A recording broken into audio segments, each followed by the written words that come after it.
ખાસ ખબરની election express આજે આવી પહોંચી છે સામાકાંઠે આવેલા આર્યનગર વિસ્તારમાં કે અહીં જાણીએ કે મતદારોનો મૂડ કેવો છે। લોકસભાની ચૂંટણીને લઈને આજે ત્રીજા તબક્કાનું મતદાન વહેલી સવારથી શરૂ થઈ ચૂક્યું છે। શાંતિપૂર્ણ માહોલ વચ્ચે મતદાન શરૂ થયું છે ત્યારે જાણીએ આર્યનગર વિસ્તારના લોકો પાસેથી। નામ છે આપનું? ઉર્જા। ઉર્જા, શું લાગે છે મોદી સરકાર છે એટલે મોંઘવારી વધી છે કે ઘટી છે, કેવું લાગે છે? ના, એટલે મોંઘવારીને એમ કે સ્ટેબલ છે, બરાબર છે, જે પ્રમાણે હોવું જોઈએ એ જ પ્રમાણે છે, એવું નથી। મોંઘવારી તો આવવાની છે ને જવાની છે, અમુક ટાઈમ એવો આવે છે કે જ્યારે થોડાક ટાઈમ માટે આવે છે પાછું સ્ટેબલ થઈ જાય છે, એવું છે। શું સ્ટડી કરો છો આપ?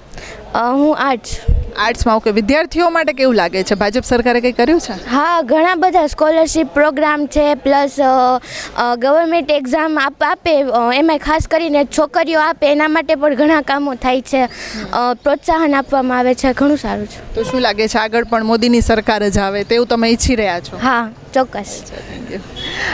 શું નામ છે આપનું મેડમ? પૂજાબેન પટેલ। પૂજાબેન, શું કરો છો આપ? હું દિવ્યાંગ બાળકોની સંસ્થા ચલાવું છું અને શહેર ભાજપમાં ઉપાધ્યક્ષ તરીકેની મારી જવાબદારી શું છે। લાગે છે પરસોત્તમ રૂપાલા કે પછી પરેશ ધાનાણી? 100% પરસોત્તમભાઈ રૂપાલા। શા માટે? ઘણા બધા વિવાદ થઈ ચૂક્યા છે, તો તમને એમ નથી લાગતું કે જે લીડ આવી જોઈએ એ આવશે કે નહીં આવે? ના, 100% જે લીડ આવવી જોઈએ, ભારતીય જનતા પાર્ટીનો ટાર્ગેટ છે કે 5 લાખથી વધારે લીડ લાવવી, એ 100% 5 લાખથી વધારે લીડ આવશે જ। બરાબર છે। શું નામ છે આપનું? રમેશભાઈ પરમાર। રમેશભાઈ, અબ કી બાર 400 કે પાર, શું લાગશે તમને? જે સૂત્ર છે અબ કી બાર 400 કે પાર, નવી સરકાર, મોદી સરકાર, 400 કે પાર, એ સૂત્ર સાર્થક થશે? થશે, સાર્થક જ થશે, 400ની પાર થશે જ। આપ અહીં નિહાળી રહ્યા છો, તમે આર્યનગરના વિધાનસભા 68ના આપ સર્વે પત્રકાર મિત્રોને પધાર્યા છો। અત્યારે હજી 10:30 સમયની અંદર જ 25%થી પ્લસ મતદાન થઈ રહ્યું છે અને મોટાભાગનો પ્રવાહ મોદી સાહેબના સમર્થનમાં અને રાજકોટના ઉમેદવાર રૂપાલા સાહેબના સમર્થનમાં નીકળી પડ્યા છે। શું નામ છે આપનું? મંજુલાબેન પ્રકાશભાઈ પટેલ। મંજુલાબેન, શું લાગે છે મોદી સરકારમાં મોંઘવારી વધી છે કે ઘટી છે? એ તો બે મોંઘવારી વધે ખરા અને ઘટે ખરા, પણ અમે ઈચ્છીએ છીએ કે 409 આવે। 409? 400 કે પાર? 400 કે પાર, 400 કે પાર। શા માટે? કયા વિકાસના કાર્યો? બધું કામ છે, સરકારનું બધું કામ સારું જ છે, બધી રીતે કામ કરે છે। તો બીજું તમે કંઈ રાજકોટમાં આજના 10 વર્ષ પહેલાં ને 10 વર્ષ પછીના રાજકોટમાં અને દેશમાં ઘણો ફરક આપણે વિચાર્યાનો એટલો ફરક છે, ડેવલપિંગ એટલું છે। શું નામ? હું ચમનભાઈ પ્રજાપતિ અને ઇમિટેશનનું કામ કરું છું અને આજે કોઈ મોંઘવારી નથી કે નથી કોઈ બેરોજગાર। આપણામાં ટેલેન્ટ હોય તો આપણને બધાય અત્યારે 500થી 1000 રૂપિયા તો રોજ કાયમી બધાય કમાઈ શકે છે, એટલે કોઈ બેરોજગાર એવું આપણે માનીએ નથી કે નથી કોઈ આમાં ગરીબી, કારણ કે ગરીબી તો આ વર્ષોથી એમને ઉતાર ચઢાવ તો હાઈલા જ રાખવાનું છે. એટલે આપણે તો જો ભાજપને અમારા મોદી સરકાર.